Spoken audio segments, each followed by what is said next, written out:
So Jim Chapin and myself had been out to St. Louis. My friend Rob Barenbaum out there. He owned Real Field practice pads and had just been doing some recording with Jim. Jim was working on an album, and so I went out to St. Louis with him. And then when we came back, I think we went from St. Louis back to. I think we'd been out there, and then we came back to like Nashville, and we stopped at NAMM in Nashville, and we were just going to hit like the tail end of the NAMM show so Jim could do like a clinic in Nashville and do some stuff there. So we come back, and they put him with Freddie Gruber, and Freddie was Freddie's since passed away as well, and Freddie was just a really well-known drummer. He actually worked with Neil Peart from Rush, and really he's worked with a lot of drummers, Dave Weckl, Neil Peart. I mean, it's just kind of a long list. Steve Smith, of all these guys that Freddie used to teach. And again, Freddie was another legendary teacher, and part of that jazz scene with Papa Joe Jones and Philly Joe Jones, all these guys in New York coming up in the 40s and 50s, and legendary teacher, and him and Jim knew each other. And Freddie was one of these guys, like, you either, it's like oil and water. You either like Freddie or you did. I mean, he could just be, Freddie could just be, he could just be really just kind of a curmudgeon kind of dude, and I'd never really been around him much, but I knew Jim really well by this time, and so Jim and Freddie, I think Drum Workshop had put them together to room together, and I had a room, kind of down the hallway or whatever, and so the next day, Jim comes down there and he's like, "Oh man, Freddie kept me up all night. He didn't like the room. We had to move rooms, and it was always something with Freddie. He just kept me up all night. It's okay." And he says, "We're gonna go to dinner with him tonight." I said, "Okay, that'd be cool." We get to dinner, and later on that night, and we're sitting in the restaurant. Well, Freddie was sitting across from me at the table. Jim sitting beside me. And there was somebody from Sabian. There was a bunch of people there, and it was like a big group sitting at this table, And Freddie's just being Freddie, He's really in a mood that night. And it's really one of the first times I've ever been around him, And Jim's just kind of sitting there, just kind of letting it roll, And I just really kind of had enough by this point. And I said, I'm just really tired of Freddie being Freddie, And Freddie's kind of going all this, just talking, kind of putting Jim down a little bit, and he was taking some stabs, here and there. I don't really know why he was doing it. I don't know if he was doing it because he was trying to be impressive or what, but it was not really impressive. It was really kind of pissing me off. And, because there's Jim Chapin sitting here, is really my mentor, and I'm like, come on, man. So I asked Freddie, because he had just come off working with Neil Peart from Rush. Neil changed his whole drum set up, and it was a big deal, So I asked Freddie, I said, "Freddie, what is it that you did for Neil that Jim couldn't have done?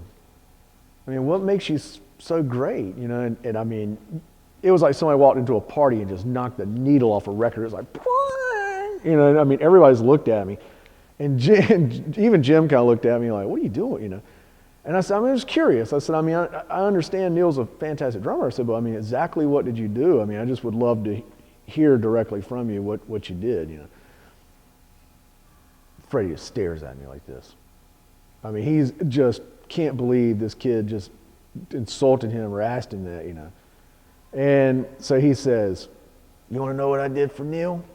I'll show you what I did for Neil." And he reaches down, he picks up his fork and picks up his knife, like butter knife, And he's like, "I did this and that and this, and I did this and that." And he starts doing his, he's holding like the knife, like traditional grip, and he's kind of flipping the fork around. He's doing this stuff at the table, and this and that and this and that and this and that. I'm like, oh, okay. And the whole table's like, and he really went off on this tangent about that and that and that and that. I said, "Oh man, I'm sorry, Freddie. You know what? A million apologies, man. I'm really sorry. I'm completely mistaken. See, I thought you did this and then that. And what you're saying is you did that and then this, and I just kind of turned around and just everybody just busted out laughing, and even Jim, he just, Freddie, got you, and it was like this, just perfect setup for, and so Freddie, after that, he's like my best friend, he starts all of a sudden his whole attitude changes. He's no longer, I'm Freddie Gruber, none of that, And so I get up, and there was like a party or something going on across town that somebody told me about. It was like a NAMM party, or I don't know, somebody was having some party or something. I said, I'm going to go check this thing out. And Jim, do you want to go? Jim says, no, I'm going to stay. You know, you go ahead. I'll catch up with you tomorrow. I said, okay, great. Well, I'm leaving, and all of a sudden I hear, zzz, zzz, zzz, zzz, zzz, zzz, you know, what is that? And I turn around and look, and it's Freddie. And he's right down behind me. I'm going across the lobby of the hotel, you know, and here comes Freddie. He's right behind me. I said, what are you doing? He goes, I'm going with you. And I went, no, you're not. I was like, let's not do that, you know. And he said, no, I want to go. So we got a cab together, and here's Freddie Gruber and myself, and we go across town. We go to this party, you know. And I didn't really see him after that. You know, the next morning, I think I left. Next morning, I met Jim for breakfast, and Jim says, man, that Freddie loves you, baby. He loves you.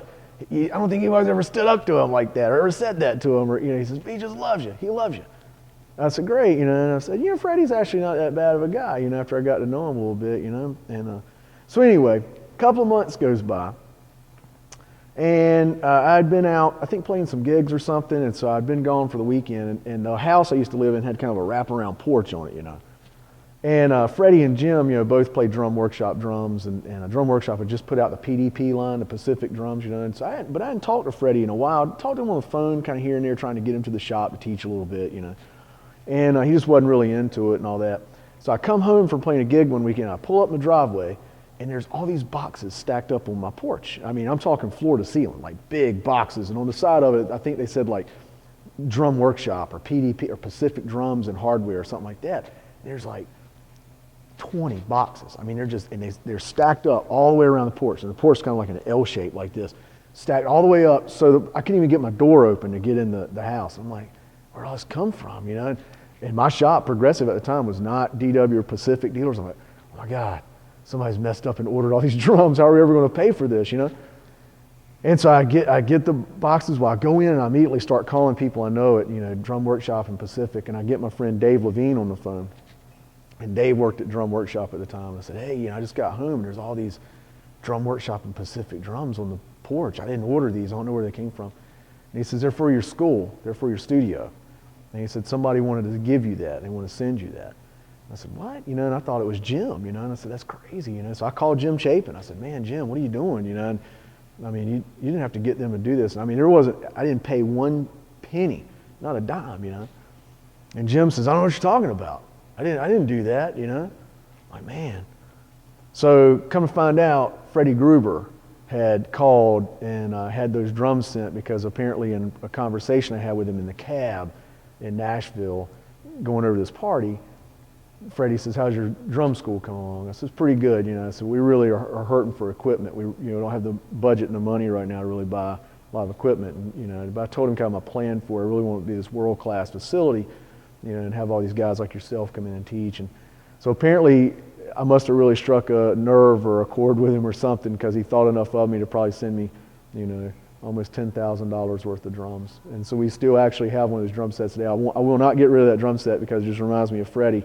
Every time I see him, or every time I see that drum set, I think about Freddie Gruber and all these drums just magically showing up on my doorstep. It was just an incredible feeling that, you know, a drum legend like that would actually think enough of you and take time out to call the people has so much to do with those drums and actually have all those drums sent to me. Then hunt my address down to get it to my personal my home address instead of my shop. And I just thought it was just such an incredible person to do that.